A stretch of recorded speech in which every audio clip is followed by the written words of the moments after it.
What is going on, everybody? Welcome into another edition of the Daily Energy Newsbeat Stand-Up here on this gorgeous Tuesday, April 4th, 2023. As always, I'm your humble correspondent, Michael Tanner, coming to you from an undisclosed location here in Dallas, Texas, joined by the executive producer of the show, the purveyor of the show, and the director and publisher of the world's greatest website, EnergyNewsbeat.com, Stuart Turley. My man, how we doing today?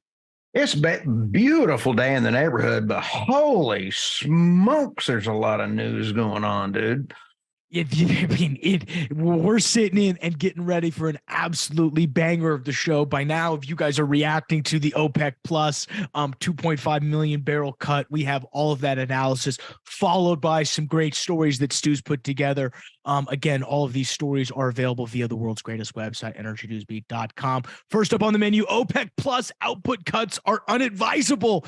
U.S. says, of course, we think that. Stu will dive into what the administration is saying about these OPEC plus cuts. Let me tell you, it's chock full of goodies, that one. Next up, $2 natural gas is temporary, just like $10 natural gas was. So boring headline, but in lies, I think, some great truths. Next up, lower natural gas price is not all good news for Europe. You would think with their high cost of energy, just being able to lower natural gas prices would be as simple as having natural gas prices trade lower, but that's not necessarily the case. Stu will dive into why. Next up on the menu, protect or perish, Europeans subsea lifelines. This has to do with energy security, but a little bit to do with some national security topics as well. Stu will dive in. Next up, the Dallas Fed Energy Survey just dropped some really fascinating tidbits that we'll pull from that, specifically around supplier engagement. They get just FYI, vendors get roasted in this one. So it's a huge one. Stu's worst nightmare is next up. Mexico considering joining BRICS as relationship weakens under Biden. He's been calling this a BRICS expansion for months now, and it officially Mexico looks like it's lined up. I mean, that would bring it close to our borders. That's a little creepy. Once we get all that taken care of, he'll kick it over to me.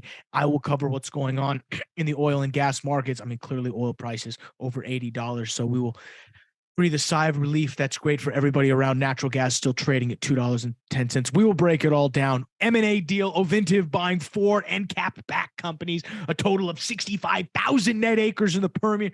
We will break it all down. But first, guys, check us out. World's greatest website, www.energynewsbeat.com, the best place for all of your oil and gas and energy news. Trust me, guys, you can hear all of the stories we're about to read in the description below. If we were 16 and on YouTube, which we are, I would say smash that like button, but I'll refrain from doing it in solitude with the people listening. Again, dashboard.energynewsbeat.com, energynewsbeat.com. Check us out everywhere, mobile as well. I'm out of breath though, Stu. Where do you want to begin? Let's start with my buddy Biden here. OPEC output. Yesterday on the call when you were out taking a nap somewhere, OPEC output cuts are unadvisable, U.S. says. Well, there's more to that story. We know that yesterday when I covered it on the show, that OPEC is putting out 1.6 million barrels. Of those one day, right? That's 1.16 million per day. Per day. And now when you add that up, Novak, who is the Russian energy minister, said he is going to keep his cuts till the end of the year. You add up these quotes, Michael, is it a conspiracy finger or is it a finger to Biden? Those numbers match how much we need in the SPR. So is it a coincidence that they're reducing their amount of oil by the amount we need in the SPR? I don't think so. I don't think it's a coincidence either. I mean, ever since the outright, let's go back to what it was, the murder of Jamal Khashoggi, they have been outright in defiance of all of us. And so this is absolutely is not a coincidence. This is absolutely a middle finger to America. You bet. Now, this is from who said this? Quote unquote from the Biden office. We are focused on prices for American consumers, not barrels, and prices have come down significantly since last year, more than $1.50 a gallon from their peak last summer. Yeah, but it was still $2 a gallon more than previous people. Yeah, and it's going back up, unfortunately. If prices do stay above 80, we're going to see again, it's going to go to 320, 330, 350. I mean, I'm talking around, I mean, it's 350 nationally right now. I'm, here in Texas, it's just gone above $3. Everyone's annoyed. It used to be, it got down to about 260 here at one point. Yes, the average gasoline price was 350 on Sunday, according to the AAA. Now, here's the thing. The Biden administration spent all the money that they made off of the SPR. The SPR cannot be refilled because the price is going up and there is no budget money for spending it to come back in. It is not in the new budget. I love how there's no budget for like American energy security, but there's just a black box budget that the Defense Department has that is undeniably bigger than whatever they want. It's right. But the money they sold for those, all that oil out of the SPR, 400 million barrels, whatever the number is, I have to go look. But at ballpark, 400 million barrels that they sold, and they pocketed that money. No. Those proceeds went to some real good uses, Stu. They installed gender neutral bathrooms at all public schools. At that price, they probably only did 2.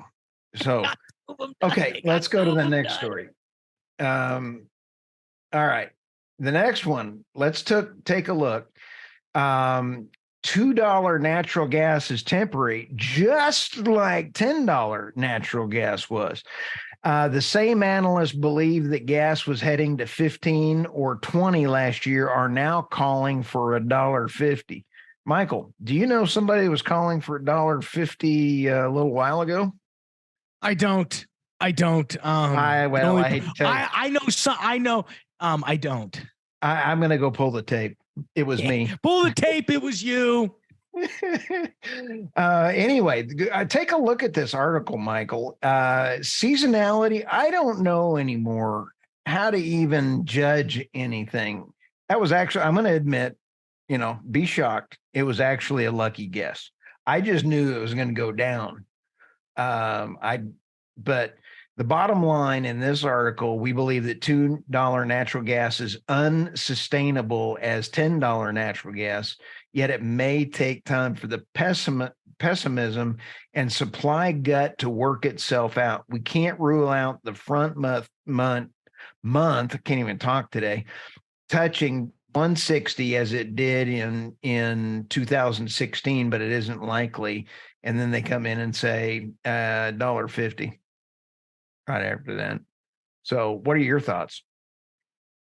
Yeah, I mean, I think it's a boring headline, but it's true. I mean, I don't think we're going to be sustained here at $2, but I don't necessarily like comparing $2 to $10 natural gas because there has been much more sustained periods of $2 natural gas than there has been $10 natural gas. So I think the headline is somewhat misleading to that standpoint. Is they're trying to compare $2 natural gas to $10 natural gas. And I think that's a false equivalency. I think the equivalency is, should natural gas be $2 or should it be more like $3 or $4? Or from a long-term perspective, oil has, or, natural gas has been $2 for a sustained period. But I have flipped from being very bullish on natural gas to being very bearish, and I'm going to stay on that train until told otherwise. I obviously, with record outflows going out of Freeport, we saw that happen last week. We covered that here on the show. It's done nothing to support prices, and with the continuance of new supply getting added to the market day over day, I have a hard time seeing how prices have a chance to go back up into that $4 or $5 range. But I've been wrong before. I'm ready to be wrong again. I am ready to be hurt again. I think I'll reach out to Michael Semblist. He is the chairman of market investment strategy over at JP Morgan. All right. So, Might as well reach out and see if I can get him. You're insane. What's next? What's next? Protect or perish. Let's say here. Okay. Protect or perish. Europe's subsea lifelines. Advanced nations are worrying about vulnerable, I love the way I can't say that, attacks to underwater pipelines carrying energy and data. Defending them is suddenly high on the agenda. The EU has now updated its maritime security in response to the Nord Stream gas pipelines. It is calling for more naval patrols, more joint exercises, and better coordination. Michael, in 2021, Norway sent 82 BCM of gas to the bloc, accounting for 25% of its gas needs. Norway is huge, but you blow up some of them pipes out of the North Sea, and you have two ports coming into into UK. You have two coming into Germany. You have two coming in right in below that. There are 6 places that it comes into. Huge amount that they need. Now, there was for whoever blew up the Nord Stream pipeline, there has been no repercussion. It is now because it was us. Then we're not. Why would the United States take repercussions on ourselves? What I'm saying is nobody's okay. I think I know who did it, but nobody else has admitted to it, and the evidence is not there, other than that one pleasure cruise that went out for 3 hours on a pleasure cruise sailboat that was from. Other than they tried to attempt to tell us that Ukraine did it, right? And that was from a random dude on Substack. But what I am going to be very cognizant of is now anybody can go out and destroy a pipeline and then go rut-row, pull a Scooby, and then wait for them to go try to find out who's Mr. McLaughlin behind the mask. It's really stupid. So, all right. Anyone can blow up a pipeline and pull a Scooby. Right. Wait, someone needs to make a T-shirt out of that. Well, I mean, think about it. Scooby-Doo in the Mystery Machine always tried to go around and find whoever was doing something stupid. Nobody is asking about the pipeline. All right. If this Norway pipeline blows up, I mean, that would just be insane. I got my other opinions, but let's not get blowed up off of the airwaves here. Okay. And I was asking somebody on their tinfoil, do they use good value on their tinfoil for the tinfoil hat, or do you use rental wrap and then double wrap it? And I think I'm in the double wrap Reynolds wrap for higher quality of the tinfoil on my hat. Yes. Dallas Fed survey. Oil and gas expansion stalls amid surging costs and worsening outlook. Michael, it was really pretty interesting on the Dallas Fed. I always like reading they have some great articles. Oil and natural gas production increased at a slower pace compared with the prior quarter, according to executives at exploration and production E&P firms. The oil production index remained positive but declined to 10.5 in the first quarter from 25.8 in the fourth. Ooh. And so in here, and you and I both know, the cost for drilling rigs is gone through the roof. Firms are reporting rising costs for a 9th consecutive quarter is one of the biggest things. Natural gas index fell from 29.4 to 7.4. Who's that 7.4? I really want to know who that 7.4 is. Who are those last little people hanging on, running models with their $2 natural gas strip price and like, I think we're going to keep drilling. Oh, yeah. Somebody from JP Morgan. Heroes. That 7.4, you are heroes in my book. I think this is also interesting. respond to that. I thought there's a couple interesting indexes here. First off, I'm going to read you the current. I'm just going to read you the current index, and then Stu, I want you to try to guess what the previous index was. Okay. Fun little game. Let's start off with uncertainty. The current index was 62.6. Ooh, really high. What do you think it was last quarter? 51. 40.1. 68% of people report an increase in uncertainty. Ooh, that's not good. I thought this was interesting. We got the natural gas wellhead production. Employment or employee hours. Current index, 10.5. Wow, they don't think anybody really works. A 10.5. Wow. They don't think anybody works. What do you think it was last quarter? 7. 16.4. So, man, they really think we're getting worse. Only 13.7% of responders say it was increased. No change. 83.2 reporting a decrease. 13.7. So, I mean, no, they don't think anybody's working. No. I thought this was interesting. Company outlook, current index, negative 18.9.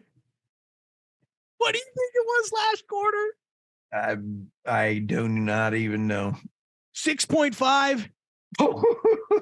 16.7% of people thought it reported that it was that it improved. 47.8 reported no change, and 35.6% thought it was worse. Man, that 16% still living. How do you think oil going from 120 to 60 and you feel better about your company's outlook? Man, I want to work at that company. I hope they're hiring. I thought this was interesting. Operating margin, current index, 1.9. What do you think it was last quarter? 2.3. 25.9. Ooh, that, yeah. and I saved that one for last because I think that's a sign of Q1 earnings. If there was ever a little tidbit where I think Q1 earnings is going, it's in this tidbit right here. Operating margin. Wow. Unbelievable. Wow. That's an eye opener. Yep. And that's for oil field service companies. So, I mean, they're getting squeezed. I think Q1 earnings, oil field operators or service companies is not going to be as good as what you think it is. No, and I think only the ones with good management will be able to squeak their numbers by good management, good numbers, and it's going to be tough.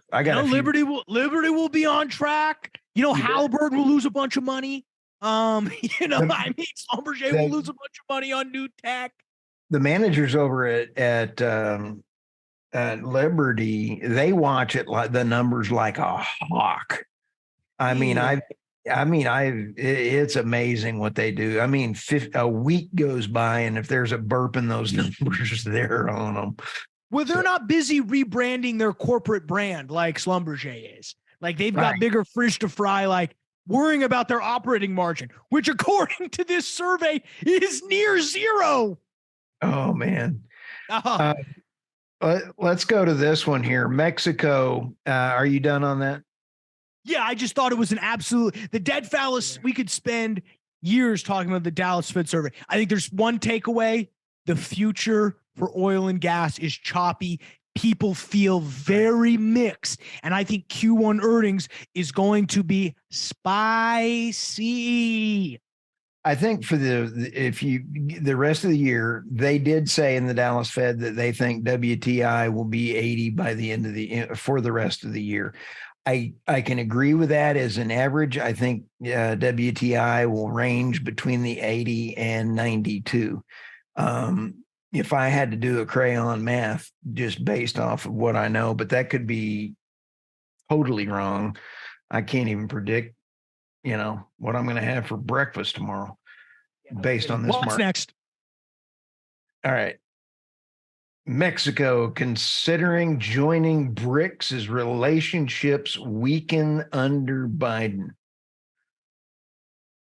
The U.S. dollar is facing a new emerging threat as the BRICS group, Brazil, Russia, India, China, and South Africa, is seeking to add more countries and imposing a force on the United States financial security.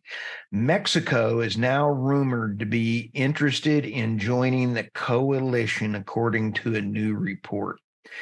The BRICS countries are recognized for their significant influence in regional and global affairs. They represent about 41% of the world's population and 24% of the world's GDP and 16% of the world's trade. This is a holy cow Batman moment. Well, I think Mexico has a very compelling case to join BRICS. If you're sitting back and you're drafting countries and you're the BRICS leadership, you'd probably want Mexico. Big population, diverse, hard workers, a lot of oil and gas. Yep. And open to the border to the United States. You're right. Yep. Just open border. Open border. It is Russia will be in there as well. If Russia has a say in it, yes, BRICS will be approved immediately with Russia's help. Oops. Yeah. This is huge. President Biden and the administration brought this on by horrible global geopolitical. Yeah. Unbelievable. Shocking take from you that you would blame Biden on this one. Shocking take. My real question is, when are they going to add new countries? Soon. They'll be meeting very soon. They've been meeting for like monthly for so like this summer we'll know? Very easily.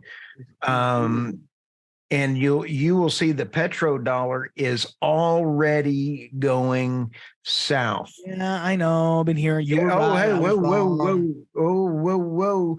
LNG is already being traded by Brazil to China in the yuan.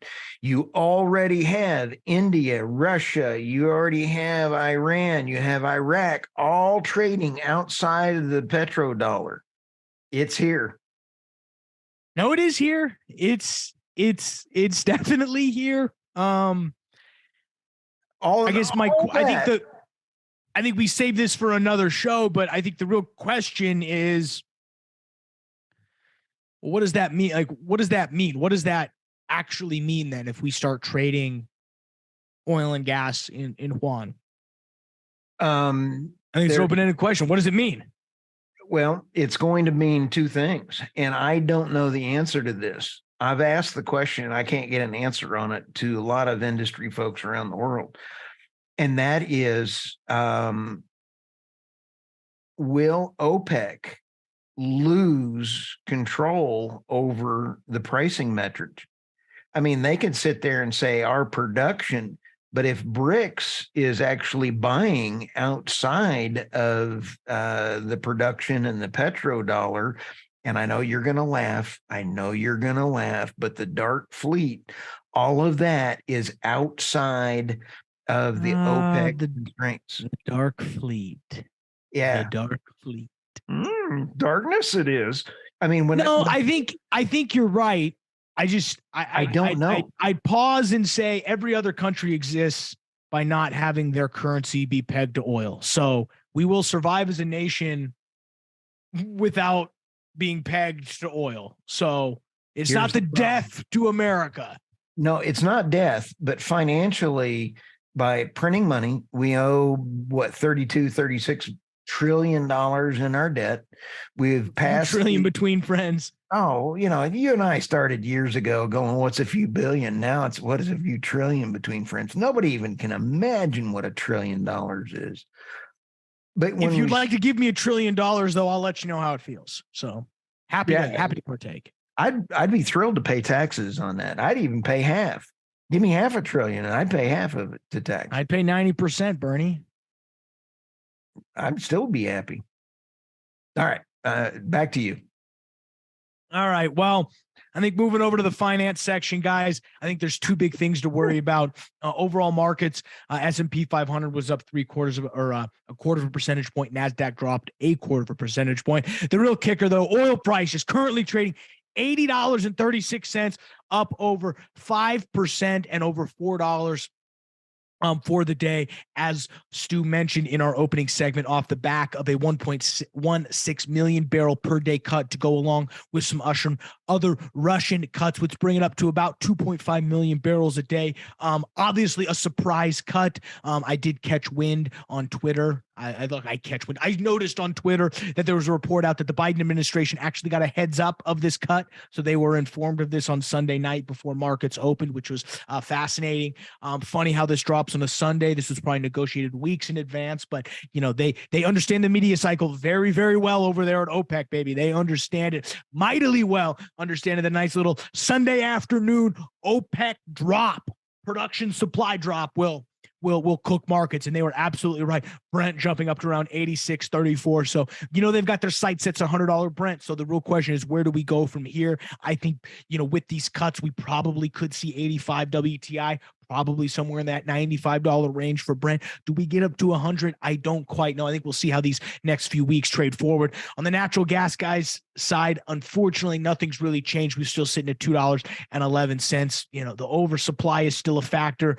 We've got Thursday. We'll find out what happens with the natural gas storage numbers. Looks to be a slight draw. It is getting a little warm here throughout the Midwest. I'm specifically sitting here in Dallas. This is his cooker today. So, those ACs are starting to kick on. We're going to enter into storage season. So, not much to cover on the nat gas side. I think there's only one thing that we really have to cover, Stu, in the finance side, and that is Ovintiv, the artist formerly known as Encana, to boost Permian oil operations with $4.3 billion acquisition from EnCap. And it was really 4 acquisitions in one, even though all 4 of these companies were private equity backed by EnCap Investments. I'll read you off the name of the 4 companies. Where is it? Here we go. Black Swan Oil and Gas, Pedro Resources, and Petro Legacy 2. Again, those are all not small, but private-backed oil and gas companies by EnCap that, when you combine their acreage, make up about 65,000 net acres core in that Midland Basin. Purchase price, $3.13 billion in cash and 32.6 million common shares of Ovintiv to finance this deal. There was also a separate transaction of some Ovintiv Bakken acreage to another EnCap affiliate, Grayson Mill Bakken, for $825 million. So a little bit of private equity shuffle there at Ovintiv. Remember, guys, that's the artist formerly known as Encanta, who decided after bankruptcy to reinvent themselves as Ovintiv, come up with probably the dumbest name in oil and gas history, but we will leave it there. Our friend Andrew Dittmer over at Inveris was quoted in the Reuters article, quote, "The deal addresses one of the most significant concerns with Ovintiv, which was the relatively short runway of core locations." To add along that, the quote from Chief Executive Brandon McCracken, "As shale hits its middle innings." I love how as shale hits his middle innings. You don't know what inning shale is in, Mr. McCracken, but whatever. He thinks it's in the middle innings. "We believe that high return drilling inventory locations are going to be more valuable than ever." I mean, that's just some gobbledygook. I don't know if that doesn't add anything. To give you guys an idea, let's look at the press release. What's the core acreage? Or how many locations do they claim? I'm going to see what they put in the thing. They got to put a location number. 800 premium locations with another 250 high potential upside. I love how they put a footnote, number 1. Premium return well locations defined as generating greater than 35% internal rate of return at $55 WTI and $2.75 MMTBU natural gas. So that's what they think. That's what they think premium locations are. So to give you, that's 1,000 locations they paid for. $4.3 billion, probably worthless. It'll be interesting to see what it comes to, but it'll probably not be $4.3 billion. I wouldn't write that check. No. Oh, McCracken cracked on it though. Here's my thing. You just fool me once, shame on me. Fool me twice, I get a little spicy. I've seen this deal before from Ovintiv. You know, it's new. I've just seen this same song and dance from them before. Right. You know, great. You've picked up these locations, but now we're financing this with cash, aka debt. I mean, who Maybe knows? the PR guy over there needs a little work. Yeah, well, my plate's full. Sorry. I don't quite have the time. No. Unfortunately. What else you got, Stu? Hey, it's going to be a crazy week. There are some upcoming geopolitical things that I'll be leaning out the rest of the week. Yeah, I'm tired of you looking like Houdini and just picking up all of these. You're looking too good. I'll tell you, it's sad is that I have been right a lot, and that's the part that's scary. I know, because it's doom and gloom all the time. You've predicted the end of America. It's a beautiful day in the neighborhood, Michael. A beautiful day in the neighborhood to not have the petrodollar anymore. It's a beautiful day in the dollar to be now lived under Chinese anarchy regime. You're so positive. All right, guys, we're going to let you get out of here. Thanks for checking us out. Stuart Turley, I'm Michael Tanner. We'll see you guys tomorrow if we survive.